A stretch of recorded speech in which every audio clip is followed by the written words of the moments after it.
Assalamualaikum warahmatullahi wabarakatuh. Saya Dela Rosyana Rahmawati dari Atika Manajemen dengan NIM 23101011118. Yang kaya makin kaya, yang miskin makin miskin. Itulah kalimat yang cocok untuk RI. Menurut Bank Pembangunan Asia, ketimpangan sosial di RI naik 1,4% per tahun. Ini juga dibuktikan dari Gini Ratio RI yang meningkat dari 29,2 poin di 1990-an menjadi 38,9 poin di tahun 2000-an. Gak cuma itu aja, menurut World Inequality Report 2022, dalam periode 2001 sampai 2021, kesenjangan ekonomi di RI gak mengalami perubahan signifikan dan masih terasa sampai sekarang. Dalam laporan itu, kelompok 50% terbawah hanya punya kurang dari 5% total kekayaan rumah tangga nasional. Sementara kelompok 10% teratas punya sekitar 60% dari total kekayaan rumah tangga nasional. Di sini saya akan menjelaskan tentang masalah kesenjangan ekonomi di Indonesia ditandai oleh ketimpangan distribusi, pendapatan, dan akses terhadap sumber daya ekonomi. Beberapa faktor penyebab utamanya meliputi 1. Pendidikan yang tidak merata, yaitu akses pendidikan berkualitas masih terbatas, terutama di daerah terpencil, menyebabkan ketimpangan dalam kualitas sumber daya manusia.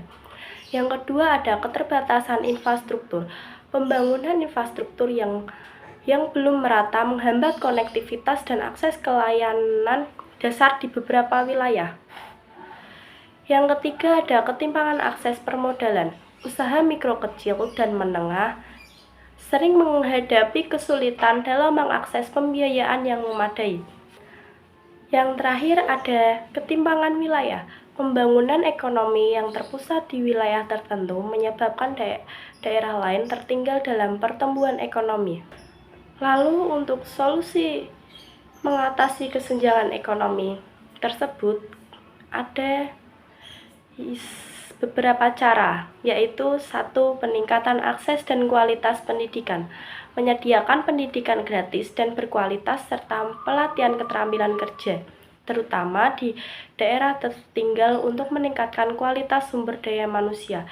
Yang kedua ada pengembangan infrastruktur yang merata, yaitu membangun infrastruktur dasar seperti jalan, listrik, air bersih, dan internet di seluruh wilayah untuk mendukung aktivitas ekonomi dan akses layanan publik. Yang ketiga ada pemberdayaan UMKM, memberikan akses permodalan, pelatihan, dan dukungan pemasaran kepada UMKM agar dapat berkembang dan menciptakan lapangan kerja. Yang keempat ada penciptaan lapangan kerja, mendorong investasi di sektor-sektor padat karya dan mendukung pertumbuhan industri lokal untuk menyerap tenaga kerja. Dan yang terakhir ada reformasi kebijakan yang inklusif, merancang kebijakan yang mendukung pemerataan ekonomi dan sosial serta melibatkan partisipasi masyarakat dalam proses pembangunan.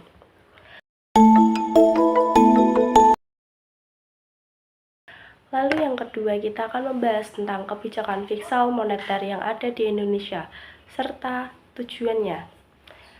Kebijakan fiskal pemerintah Indonesia pada tahun 2025 mengarah kebijakan fiskal untuk 1. Mendorong pertumbuhan ekonomi inklusif dan berkelanjutan, melalui peningkatan investasi di sektor pendidikan, kesehatan, dan perlindungan sosial. Yang kedua ada menjaga defisit anggaran, menargetkan defisit anggaran sebesar 2,53% dari PDB, lebih rendah dibandingkan tahun sebelumnya. Lalu ada efisien anggaran, yaitu menghindari pemborosan dan memastikan setiap anggaran memberikan hasil optimal. Berikutnya ada kebijakan moneter. Bank Indonesia menerapkan kebijakan moneter dengan tujuan menjaga stabilitas nilai tukar dan inflasi dengan mempertahankan suku bunga acuan dan mengendalikan inflasi agar tetap dalam target.